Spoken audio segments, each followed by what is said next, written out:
오늘 말씀은 누가복음 17장 11절로부터 19절까지 말씀입니다. 함께 읽겠습니다.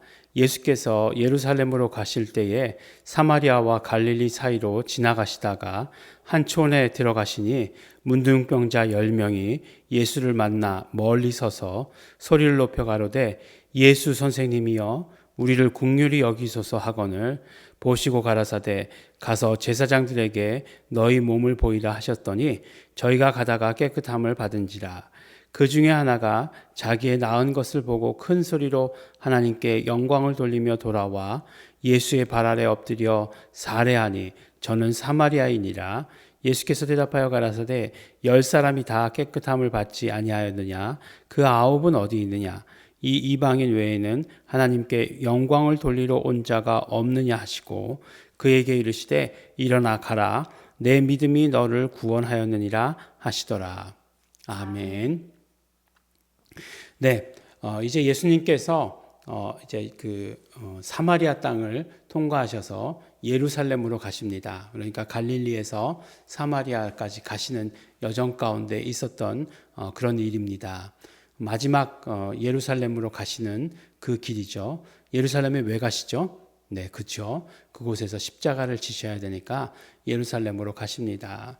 그러다가 이제 한 촌에 들어갔는데 문둥병자 10명이 예수님을 만나 멀리 서서 예수님께 소리 질렀다라고 이렇게 얘기하고 있습니다. 그렇죠. 만약에 문둥병자 10명이 예수님의 그를 따르는 무리들과 함께 있었다. 이렇게는 얘기하지 못할 거예요. 그러면은 그 당시 상황과 맞지 않는 것이 됩니다. 왜냐하면 그들은 부정한 사람들이에요. 그러니까 문둥병이다. 지금의 그 나병이라고 얘기하는 한센병이다. 뭐 그렇게 얘기할 수도 있고 또 뭐 모든 어떤 고치기 힘든 피부병을 다 문둥병이라고 했는지 뭐 그때 당시 뭐 어떤 진단이 정확하게 이건 이거고 이건 이거고 뭐 이렇게 이루어지지 않았을 테니까 잘 모르는 일입니다. 그러나 어쨌든지 간에 그들은 부정한 사람들이에요. 예, 그 유대인의 정결법에 따라서 부정하다는 것입니다. 그들이 무슨 다른 범죄를 져서 부정하다는 것이 아니라 그렇게 병에 걸린 사람들은 유대인의 정결법에 의하면 부정한 거예요.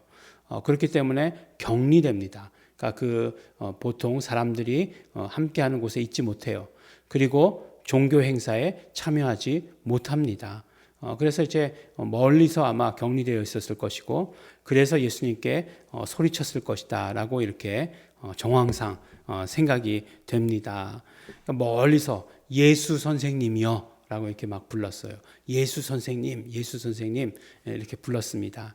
그러니까 우리를 긍휼히 여기소서 하니까 예수님께서 뭐라고 말씀하시냐면 가서 제자들에게 너희 몸을 보이라 라고 이렇게 말씀하십니다. 저희가 가다가 깨끗함을 받은지라 라고 이렇게 얘기하고 있어요. 그 구약에 보면 문둥병을 치료받은 그 장군이 있죠. 누구였죠? 나아만 장군이죠. 나아만 장군이 뭐라고 얘기합니까? 아니, 우리나라에 이 요단강만한 강이 없어가지고 도대체 여기 와서 몸을 담그라고 하느냐라고 이렇게 처음에 이야기할 때 굉장히 불만 섞인 그런 모습 아니었습니까? 그러니까 어떻게 와서 하나님의 이름으로 기도라도 해줄 줄 알았더니 그것도 아니고 그냥 몸만 이렇게 그냥 담궜다 나왔다 하라고 하는 것 도대체 그냥 불쾌하다 막 이렇게 하지 않았습니까? 근데 그 과정 가운데에서 어떻게 됐죠? 치료받았어요. 마찬가지로 이 문둥병자들도 예수님께서 멀리서 안수해 주시거나 그런 건 없습니다. 그런 건 없지만 말씀으로 이제 치료해 주시죠. 근데 어떻게 되죠? 가다가 치료함을 받았다는 거예요. 제사장들에게 가다가. 제사장들에게 왜 예수님께서 보내셨는가? 제사장께 가라고 얘기하시는 것은 무슨 의미냐면 이제 그 모든 어떤 치료의 확증을 제사장이 하게 되어 있어요. 유대인의 결례에 따라서. 그러면 이제 사실 유대인들 가운데서도 병든 사람들이 있었을 거 아니에요. 그러면 병 나았다라고 하는 것을 제사장에게 보이고 또 그에 따른 예물을 드리는 것들이 있어요. 그래서 그 예물을 드림으로 말미암아 완전히 깨끗해졌다.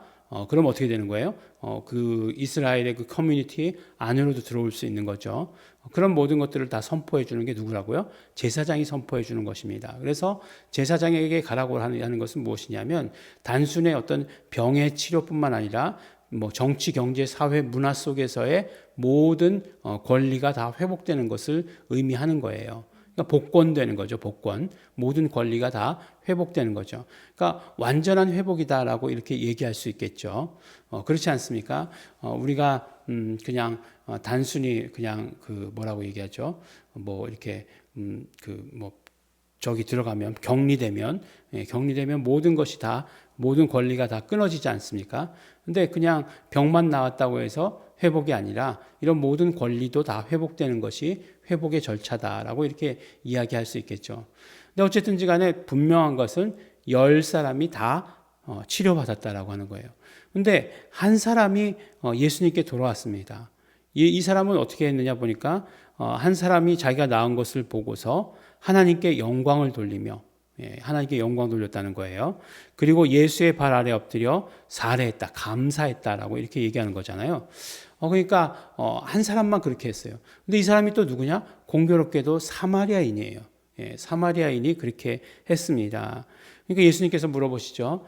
다른 9사람은 어디 갔느냐? 라고 물어보시니까 물어보시고 나서 그 사람이 대답할 문제는 아니죠.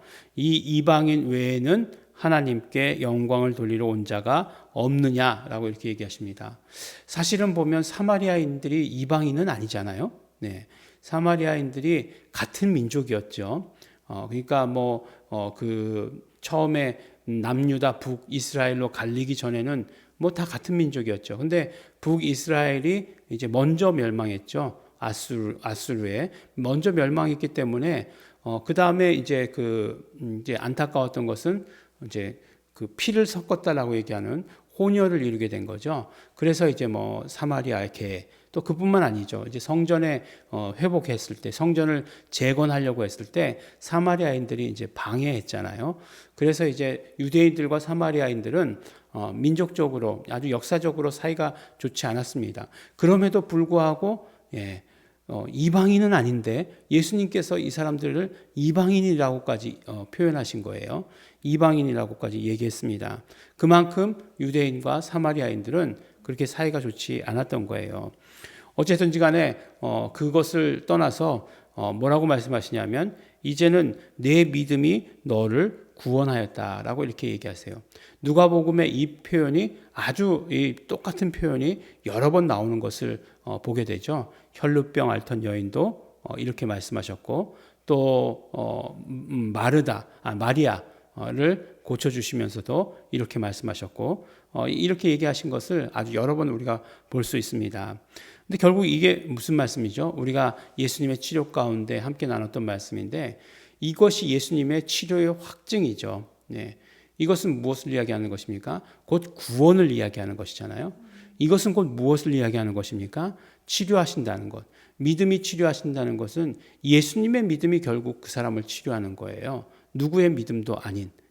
그러면 예수님의 믿음을 받아 갖는 사람이 치료의 확증을 이루어가게 되어 있다. 이 말씀인 거죠. 그래서 결국 그 9명이 다 치료받은 것은 맞지만 그러나 결국 치료의 확증이라고 하는 것은 구원을 말하는 거죠. 구원받은 사람은 한 사람이다라고 하는 것을 말씀해 주십니다. 이 말씀을 보면서 여러 가지가 또 생각나게 되었어요. 우리가 함께 나눴던 말씀이에요. 우리가 예수님의 치료라고 하는 것, 믿음, 이 시리즈를 하기 전에 나눴던 말씀이 히브리서예요. 근데 히브리서에 보면 예수님께서 정말 천사보다 뛰어난 이름, 그렇게 얘기하고 있죠. 뛰어난 이름을 받아 가지셨다, 상속받으셨다 이렇게 말씀하지 않습니까? 그래서 뛰어난 이름, 어떤 이름이라고 얘기했죠? 아주 excellent, outstanding 한 그런 이름이라고 말씀하지 않았습니까? 근데 예수님께서 그 뛰어난 이름을 가지시고 그 다음에 바로 상속받아 가지고 오셨고 그 다음에 예수님께서 또 어떤 뛰어난 것들을 가지고 계셨나 했더니 뛰어난 직분을 가지고 계시다. 그 똑같은 단어를 사용해서 뛰어난 이름, 뛰어난 직분을 가지셨다. 이렇게 말씀을 우리 함께 나누지 않았습니까? 그 뛰어난 직분이 어떤 직분이었죠? 구체적으로 제사장이었어요. 대제사장의 직분을 가지신 것입니다. 그래서 결국 이 말씀을 보면서 한 가지 더 우리가 생각해 보게 된 것은 무엇이냐면 결국 이 문둥병자가 한 사람 치료받은 이 사마리아인이 돌아온 것, 예수님께 돌아왔다라고 하는 것, 제사장에 가서 보인 것이 아니고 예수님께 보였다라고 하는 것, 어떤 의미일까? 그렇죠. 예수님도 대제사장이시잖아요.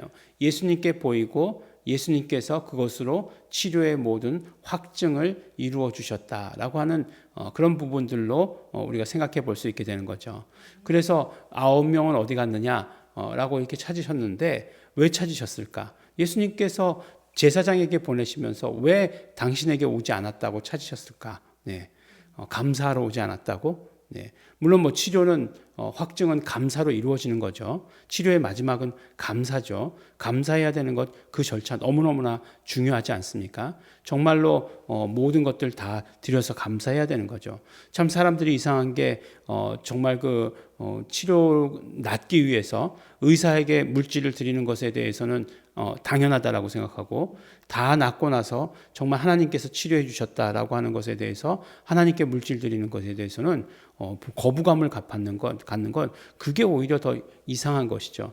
그런 것처럼 감사해야 되는 거죠.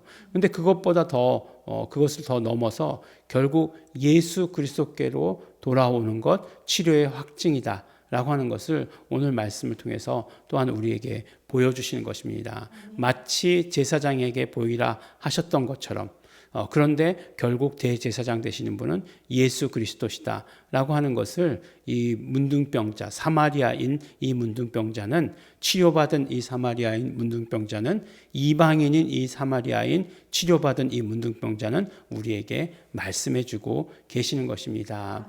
우리가 모든 것, 치료의 확증, 우리 구원의 확증, 우리 예수 그리스도께로 돌아가야 되는 것, 오늘 우리 말씀을 통해서 이야기해 주고 계십니다. 예수님께로, 보니까 여호와께 돌아가자 이렇게 되어 있는데 예수님께로 돌아가시는 우리 성도 여러분 되시기를 예수 이름으로 축원합니다. 기도하겠습니다. 하나님 아버지 감사합니다. 우리의 모든 치료의 확증 되신, 우리의 모든 치료를 확증해 주시는 예수 그리스도, 예수님께로 온전히 돌아가기를 원합니다. 우리 치료의 모든 확증, 정말 구원이 되기를 원합니다. 예수 그리스도의 믿음을 내가 갖기를 소원하고 그 믿음으로 구원받는 자 되게 하여 주시옵소서. 감사드립니다. 예수님 이름으로 기도드렸습니다. 아멘. 그러므로 우리 이 시간에 기도하실 때 나는 예수님께 돌아가겠습니다. 무슨 일이 있던지 간에, 내가 무슨 치료를 경험하던지 간에, 내가 무슨 감사할 일이 있던지 간에 정말로 예수님께로 돌아가 예수님께 감사하는 자 되겠습니다. 성령님 나를 인도하시옵소서. 다 같이 통성으로 기도하시겠습니다.